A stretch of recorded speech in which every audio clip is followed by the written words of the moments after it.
Hello, everybody. It's me, Nutty Professor. I'm here at the Cineplex. First time in over a year.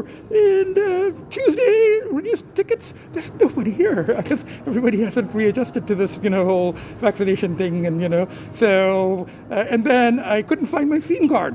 I kept it somewhere during the pandemic, and I've seen it somewhere, but I looked in this wallet, I looked in the other wallet, I can't find it. It's got to be somewhere, so I've got to search. And in the meanwhile, he had a problem. He looked up my name, and then there's somebody else with the same name, and I'm giving him, I know what my points are, because it shows in one of the emails they send me, one of the, spam emails, and I'm going, I've got 1190 points. I'm that Sohail Rashid. And he couldn't find it. And then he said, okay, I'm just going to click you in as one of those names so that you get the reduced ticket. Otherwise, I'd have to pay full. And then I have to call Scene, get my phone number, do all of that, and maybe look for my SIM card. But anyway, I'm here. I'm so excited to be seeing a movie again. I'm going to see Dune, by the way. And you have to, get your seat number. So I'm sitting, I don't see anybody else on my row, which is good. And I'm sitting towards the back on the aisle. And then I'm going to go maybe come and get, I don't know if a slice of pizza is safe. I'm double vaxxed. I should be able to eat a slice of pizza. But anyway, we'll see. Anyway, I'm in the Cineplex. Okay, bye for now. Okay, just came out of the cinema. There's slightly more people now than there were before, but still very empty for a Tuesday. And the film was good. I think I saw the first version, the David Lynch version years ago. I think I read that book also, or part of it, a long time ago. But the film was actually a fairly good adaptation, and it was nice to just sit in a cinema again after all this time of well over a year. So anyway, I'm going to go find something to eat, and then now I can eat inside restaurants. I don't have to freeze outside. So I did have my slice of pizza but it was a small slice, like an appetizer, while I was watching the film. So now I'm going to go find, I don't know what to eat, but I'll find something to eat and then I go home to the kids. Okay, bye for now. I just came out of the Cineplex and the Mini is here, but rather than drive somewhere and find something to eat, I'm just going to walk across the parking lot. Kelsey's there, and there's a Montana's, probably Kelsey's. Just the fact I could sit inside and eat is just so great that it doesn't really matter where I eat. Anyway, so I'm going to go eat at Kelsey's and then back to the kids. Bye for now. Here I am inside the Kelsey's at the Queensway Cineplex parking lot. I used to come to this one when I used to drink, as a controlled burn. So I would come to see a movie and have a spicy Caesar before the movie, and then maybe a spicy Caesar afterwards as well. But I'm having so today, of course, just Coca-Cola. I haven't actually drank alcohol in over 2 years now, 2.5 years. But I'm having fried chicken. And my apologies to the chicken community, but I ate chicken at Spoon and Fork. And kind of, just being inside, and I'm like going, choice was this or a veggie burger. And I'm like going, I've eaten a lot of veggie burgers, and I like their chicken. It's changed a bit here. The fried chicken now is more breaded than it used to be. But it's actually quite good. Fried chicken with chicken gravy, and that was the selling feature, and mashed potatoes. And then I asked for Tabasco, and it was just a little bit left, and she brought buffalo sauce on the side. But I just finished the Tabasco. It should be okay. So it was a pretty good movie. I did enjoy that. I really enjoyed just sitting inside cinema and watching a movie again. But it was a pretty good movie. Special effects and all of that. And, the whole Campbell's heroic journey thing applies very, very nicely. So anyway, I'm just going to have my fried chicken and then head home to the kids, making use of my Vax passport. Bye for now. When I used to eat the fried chicken here before, it used to be white meat, like a chicken steak sort of, and now it was more like fried chicken and dark meat, which I prefer not to eat, but once in a while, and it was actually quite good. Lots of mashed potato with chicken gravy and broccoli. Not a lot of Tabasco, but I pretty much finished what they had, and they had the buffalo sauce. But it was just nice, once again, to eat inside. Eat inside. It's very cold out. Eat inside, and,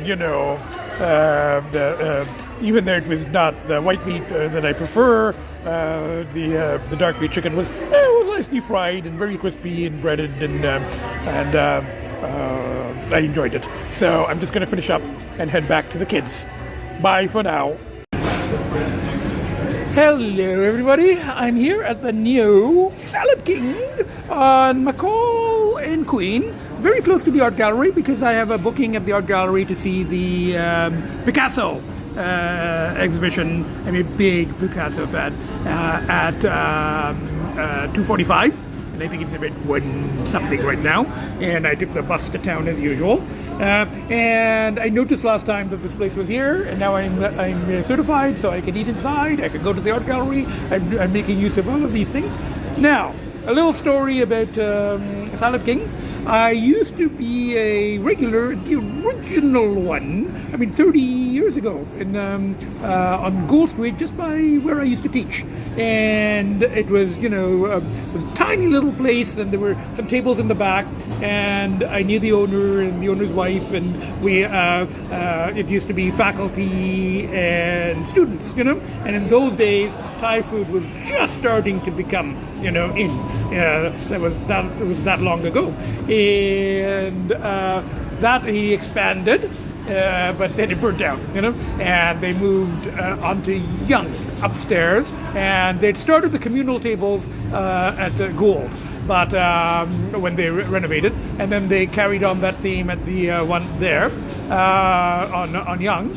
And I also went to a fancy restaurant they opened up in with my chef friend up in Don Mills. It was called Linda, but apparently that's not around anymore. So when I noticed this, I was like, now the thing about this place is, and you know how much I love Thai food, the thing about this place is they were always renowned for their chili scale. And they have their spicy scale here, and one chili is nice, 3 chilies is start mopping your brow. 5 is watch out. 10 is are you sure? 15 is all guarantees avoid. And 20 is may cause stomach upset. Now, in the old days when I was a regular, and I used to get takeout too after classes, and I didn't feel like cooking, I just grabbed takeout. I used to get 15. And it is very, very hot, And then I think I used to kind of go between 10 and 15. I tried 20 a couple of times, but it's so hot that it's practically inedible. But I have eaten the 20 chilies. Now, here I asked the server, and she goes, I have no clue what the scale is like these days because I don't eat anything above 2. So, but since I'm doing a podcast and since I am a publicly declared chili head, I can't wimp out with the 10. So I'm doing 15. So I might be a little bit of discomfort during that the AGO. They have washrooms there, but anyway, so I'm going to do these, I'm doing, and she goes, are you sure? And I go, yeah, I'm sure, let's do the 15, So, it's a green curry, 15 chilies with the rice, and I've asked her to bring my cola with the food, and I will show you the food when it arrives.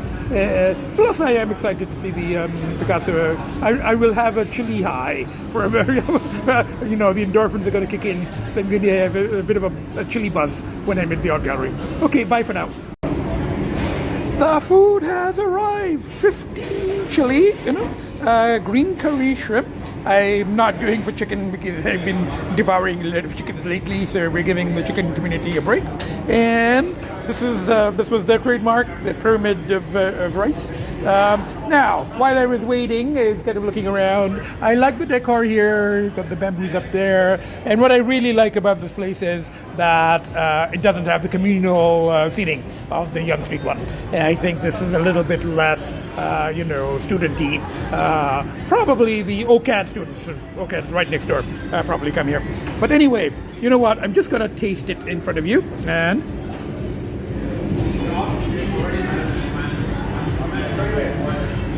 no, it's fine. It's spicy. I'm going to have to ask for hot sauce as well, So, it's good. I just took a little day. I'm going to pour it out and, remove it and break up the pyramid, and then I will eat properly, and then I'll let you know. But so far, so good. It's not unedible, yet, And I like the fact that this is a little bit more oily than I think before, but that's good. My mother would be happy. She likes stuff to be a little bit oily, greasy, because I think I said it in a previous podcast. I think for Indians, if you had oil or you had ghee, you had clarified butter, it meant that you were rich. You could afford to put it in, so my mother gets really upset if I don't put a lot of oil in my cooking, which I don't do. Anyway, it looks good. And I'm looking forward to this. Okay, I will eat more and then let you know how it goes. It is hot. It is spicy. It's but I asked for hot sauce as well, and even the manager came to talk to me because he's going, "You ordered 15, and you also got hot sauce," and the server was also very impressed. And I go, I do eat, very, very spicy food, and I'm used to the 15 level here from the old days when I used to eat a lot, So, and if anything, you know what, the sambal hot sauce, it tones it down a little bit. The food is actually hotter than the hot sauce, so the hot sauce is working to cool it down a little bit. So you're a chili head when the hot sauce cools down your food a bit. So I'm enjoying this. I also got salt and pepper, and they bring in those little thingies. And these days, so you don't have to touch the, which I like, you don't have to touch the shaker. And I eat a bit too much salt, but I put some salt and I put some pepper and the hot sauce, and I'm really enjoying my meal. So I finish this, and then I go see some art. Bye for now. Finished all of it except a few grains of rice. I was about to tape actually the empty plate with a few grains of rice, and the server came and picked it up, and I couldn't say, "Can you hold on? I want to include this in my podcast." But I ate it all. Just a few grains of rice left. It's hot. I'm not saying it was not hot. It was hot, and it was kind of a bit bizarre that the hot sauce was actually cooling me down a little bit because it was less hot than the food.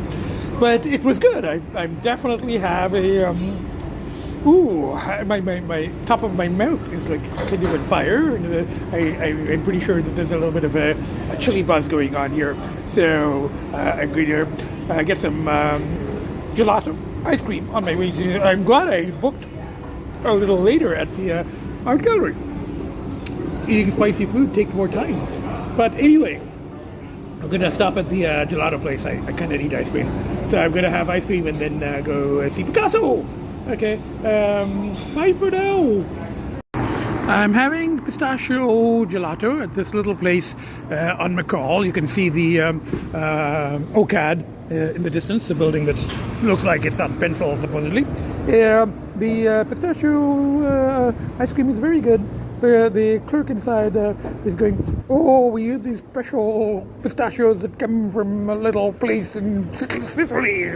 They grow on a certain farm," and they're like, "Okay, whatever." And I go, "Yeah, I've had it before." I said, "It's good." I don't know if I can taste the special pistachios that come from a particular place in Sicily, but it's a good ice cream. It's okay. So even though my mouth is no longer really, really burning, I'm looking forward to this. It's a little nostalgic for me to go to the art gallery on the Wednesday, because for many years I used to go every Wednesday night because it was free after 5 o'clock or after 6 o'clock. I think after 6 on Wednesday till closing till 9 o'clock, 3 hours. It was completely free. And you'd have to pay like $25 admission otherwise, but it did not get you into the special exhibits like the Picasso that's on right now.